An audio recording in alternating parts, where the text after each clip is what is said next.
అయోధ్య రాముల వారిని తలుచుకోకుండా ఉండలేము. అలాగే అయోధ్య పూజా సామాగ్రి కూడా వాడకుండా ఉండలేము. అయోధ్య పూజా సామాగ్రి వాడండి, మీ పూజని పరిపూర్ణం చేసుకోండి. డీలర్షిప్, డిస్ట్రిబ్యూషన్, హోల్సేల్ కై సంప్రదించవలసిన నంబర్లు. ఇక ఉపాధి సొమ్ము ఉద్యోగుల ఖాతాల్లోకి. 2 ఏళ్లుగా ఫీల్డ్ అసిస్టెంట్లు తర్వాత మేట్ల అక్రమంగా జాబ్ కార్డులు సృష్టించి నిధులు సహాయం చేస్తున్నట. ఇది బాగానే ఉన్నది కథ. ఇది కరువు పని ఉంటుందిగా, పైసలు కథం చేస్తున్నట. ఖమ్మం డిఆర్డిఏ ఏపీఓ విచారణలో వెలుగులో కంట. ఇల్లెందు ఎమ్మెల్యే ఫిర్యాదుతో అక్రమాలు బహిర్గతం అవుతున్నాయి. మరో 3 రోజులు విచారణ జరుగుతుందంట.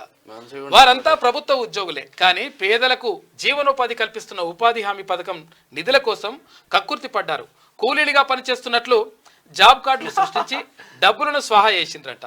ఖమ్మం జిల్లా కామేపల్లి మండలంలో గత 2 ఏళ్లుగా ఈ అక్రమాలు జరుగుతున్నట్లు వెలుగులోకి వచ్చిందంట.